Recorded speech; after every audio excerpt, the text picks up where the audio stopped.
Grand Theft Auto 5 is old. She's too old. Like dinosaur old. This guy knows what I'm talking about. When did this come out? What was it, like 93 at this point? September 17th. Yeah, 1993. Shit, I was right. Jordan was killing it at the time this game came out. I beg the question, what made this game so successful? It was an exciting time in the gaming world, and there were a lot of questions around this highly anticipated title. Was it in fact going to be Rockstar's most ambitious and realistic open world to date? Was it going to be a direct sequel to GTA 4? Will we get a more complete story to Nico and Roman's bowling adventures? Nico, it's Roman. Let's go bowling. Most importantly, how long will it take for the next game to come out after the fifth one? This is a question that we are still asking ourselves today, 60 years after the release of GTA 5 in 1962. When the earliest trailers had dropped, we figured out that not only was there one main character, but there were three of them. It started this dude, and most importantly, a meth head. Oh, wait a minute. That may have been why we still haven't heard anything about GTA 6.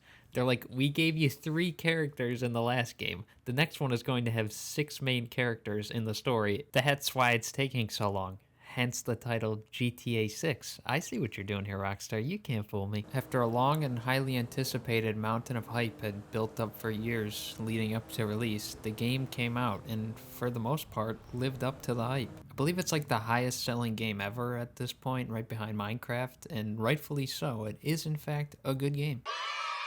You can tell just how good it is by how many times they have released the game. That's basically the gauge for if a game is revolutionary. Let's see, they did this one initially, and then this one, and then again on PC, and then just a few months back they came out with the next generation GTA 5. And then I heard you'll be able to play it on your wife's pregnancy test in 2023. The game starts out with a flashback and a robbery. Surprise, surprise, you're going to be doing that a lot in this game. That's not a complaint, it's just literally the title of the game.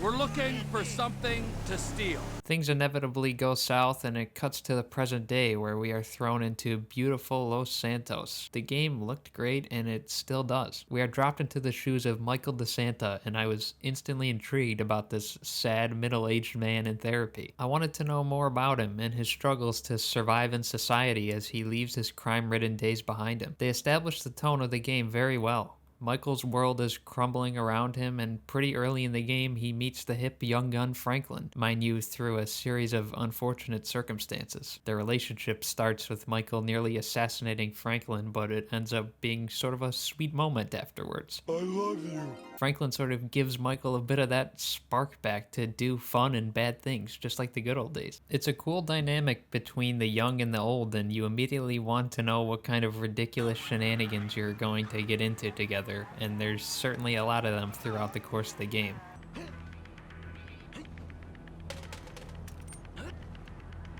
You serious? Hey, kid, something go wrong? Wait, I actually can't do that.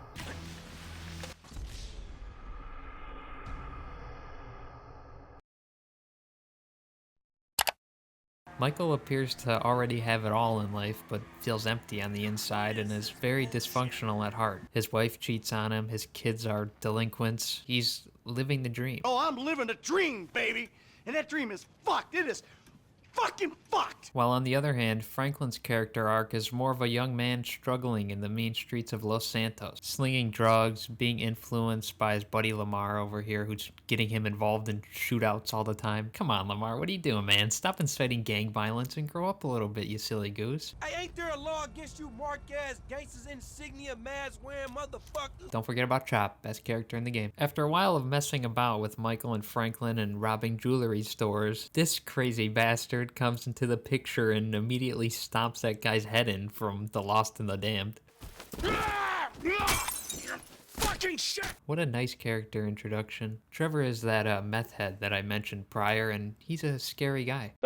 What's even scarier is he is seemingly always out for blood. He yells at people a lot. Shut up, Ron. Blows up a meth lab. Not only that, but Trevor has also learned from the news that his old partner in crime, Michael, is still alive after thinking he had died in the beginning of the game, which had to be quite a jarring thing to hear. Trevor's mind is set and he is going to find Michael. He's a man on a mission. You kind of know the deal from here. The three of the main characters are finally all in the same place at the same time as advertised. It's like they all come from their corners of the map and are finally working as a unit. It's equivalent to when Timmy Turner and Jimmy Neutron crossed over into each other's worlds. The biggest merge since when peanut butter first met jelly. It's all very exciting. I think it goes without saying that Rockstar knows how to make an open world feel alive. Even back in the day with GTA 3 or Vice City, two games that were unbelievable when they first came out, and two games that I definitely should not have been playing as a small child, but we all did. They always seem to set the bar higher, and that's why their games take so long to make. Like how GTA 5 came out in the late 1700s during the French Revolution, and we're still waiting for the next one. What else can I say? The story takes us down a line of further heist, greed, blackmailing, betrayal, shooting sprees, thievery, drug use, torture, you know, all the very best fun things in life. The game is like a fairy tale. It's basically a Pixar movie. Yeah, kids probably shouldn't play this, but if I had to guess, I'm sure there's plenty of them that still play GTA Online, which is quite ironic. Like I said, I played Vice City when I was like 6 years old. I never really got into the online all that much, but I played it a fair bit in its early days, and it is still thriving. Even though I don't care for it too much, it is indeed good. Better than this. There is seemingly an endless amount of expansions and content for it years later that they're still coming out with today. They put Dr. Dre in it, for God's sakes. I'm still waiting for Dr. Dre or Eminem to become playable in Fortnite. We all know it's coming. They even got Kratos. Who cares about the new game coming out when you could just play as Kratos in Fortnite, you know what I mean?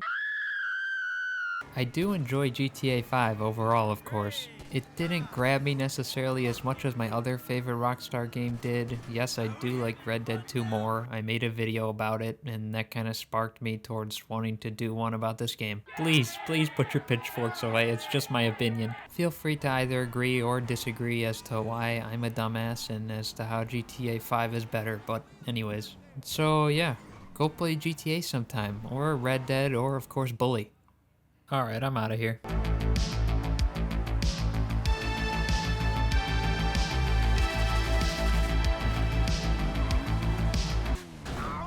Oh, they keep ruining the video.